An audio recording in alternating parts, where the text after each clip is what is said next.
So today I'm going to show you in real time how I remove gel color with my e-file on a nail that has a significant base, as well as reshape them from a square to a shorter almond, just kind of like a good sketch, and then also rebalance that base that's already on there so that I can work flat with the new growth as well as flat with the cuticles so that we don't dig into the plate at all. So I'm using a Safety Smooth Top Carbide from Erica's ATA here, and bumped my camera, sorry. I'm running at 30,000 RPMs.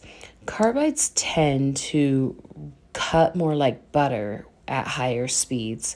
You just want to be able to go in intentionally and be sure that you're following patterns and you are placing the bit only on top of product.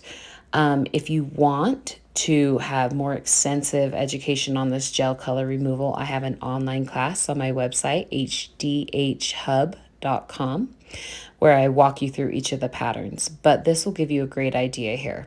So I like to go through the middle first and be sure I can see that free edge so I can check for a hyponychium and I can kind of tell how much length we have. And then I'm going to go ahead and take off these corners. Now note that you can come from the side or keep your e-file at an angle to not catch on that opposite side there.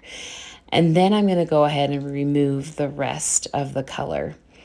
One thing to keep in mind is you want to keep moving so you're not in one spot for a long time. So if you need to come back to a spot to get the rest of it, that's okay. That'll keep your client really comfortable. And now that I've taken off the color, I'm going to go in and watch from the side and reduce the apex on the tip and back by that new growth so that I can work flat. Sometimes when you are cutting through maybe like a hard gel top coat or something a little more rigid, you have to take a couple more passes. One thing that will really help is if you're aware how old your bits are or how worn down they are. A sharp bit will cut through in like 1 or 2 passes versus a dull bit is going to cut through in like 5, 6 passes. And we sometimes don't realize as nail techs how many passes we're taking.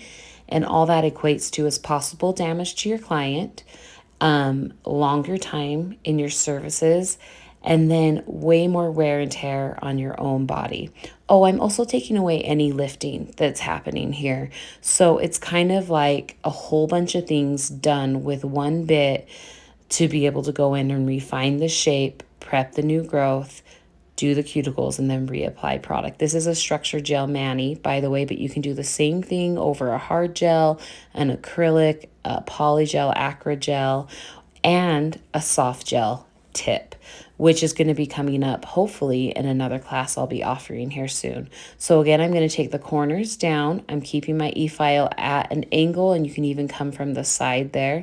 And that gives me a great new sketch so I'm not overworking my body by doing everything with a hand file. We want our tools to do the work for us. Rebalance that a little bit and we're ready to go.